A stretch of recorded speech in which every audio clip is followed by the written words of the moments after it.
Hélène et Louis rentrèrent à Chambretot. Au même instant, Mathilde ouvrit la porte du bureau de tabac. « Mon amour, tu es là ?» s'écria-t-elle. Olivier descendit les escaliers pour se rendre à sa hauteur. Il restait surpris par l'avance de son retour. « Je croyais que tu arrivais ce soir. »« Tu me manquais trop. 2 mois sans te voir, c'est trop long. J'ai rapporté de nombreux souvenirs du sud de la France. Je ne comprends vraiment pas mes parents. Je préfère largement vivre ici que sur la côte d'Azur. » Le soleil les a certainement attirés. Et les moustiques surtout, ajouta-t-elle. Enfin bref, regarde ces petites cigales. Elles chanteront lorsqu'une personne passera devant elles, dans notre commerce. C'est chouette, non ? Si, affirma-t-il, complètement dépité. Elle le menait par la culotte. Il n'arrivait jamais à s'opposer à ses décisions ou ses initiatives. Dès qu'il haussait un peu le ton, Mathilde dénichait toujours une excuse pour le culpabiliser. Elle était peut-être bien jolie, mais elle possédait un fichu caractère. Elle était brune, les cheveux qui descendaient jusqu'à la moitié de son dos. Olivier observa quelques kilos en plus sur les fesses. Ils étaient certainement dus à ses vacances. 2 mois sans elle, c'était un miracle. Les Chambretonnais reprenaient même du plaisir à revenir au bureau de tabac. « J'espère que tu as tenu décemment le magasin durant mon absence. On effectuera un inventaire demain pour vérifier tout ça. »« Comment ?»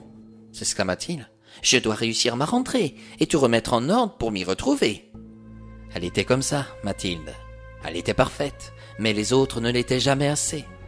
C'était madame qui accomplissait tout, alors qu'on se moquait totalement de tout ce qu'elle entreprenait. De temps à autre, Olivier possédait quelques idées pour attirer la clientèle. Il envisageait de vendre des souvenirs locaux ou des livres écrits par des auteurs du coin. Pour Mathilde, cela n'avait rien d'original. Par contre, un beau jour, elle engagea une société pour poser un appareil où l'on pouvait sortir ses propres clichés soi-même.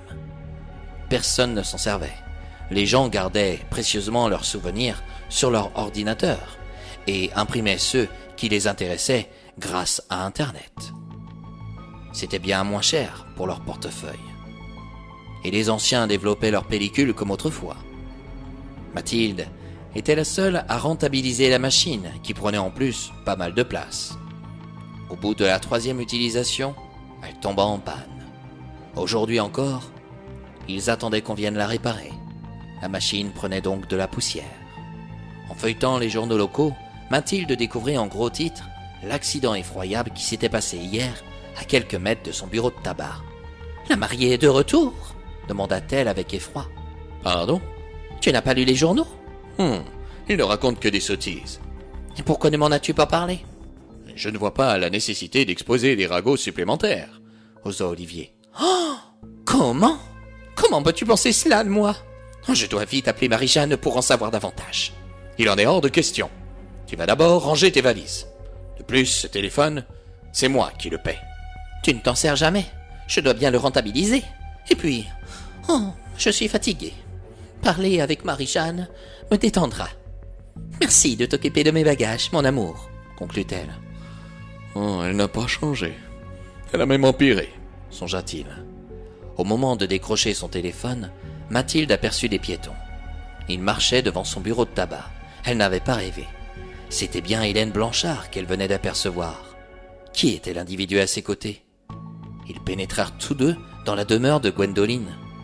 Ne vivait-elle plus ici ? « Olivier ! Olivier !» hurla-t-elle. « Que se passe-t-il encore ?» demanda-t-il, dépassé par la situation. « Viens vite !» Déçue par sa lenteur, elle acclama. « Ah, c'est malin, hein ? Tu as raté quelque chose. La mariée de Chambretot est rentrée chez Gwendoline avec un homme. Sais-tu de qui il s'agit ? » Oui, il s'appelle Louis Laporte. Gwendoline ne vit plus ici, d'ailleurs, ajouta-t-il. « Comment ? » Ce monsieur l'a mise à la porte. Il a racheté la maison de monsieur Baron. Il compte ouvrir un restaurant d'ici peu. Enfin, une crêperie, à ce que j'ai cru comprendre. « Et c'est maintenant que tu me le dis ? » Je trouvais légitime que tu te reposes paisiblement auprès de tes parents. « Attends, des informations comme celles-ci sont capitales pour notre commerce. Je crois que je vais regretter mes 2 mois d'absence. » « Et moi, je vais regretter ces 2 mois de congé, » s'affirma-t-il à lui-même.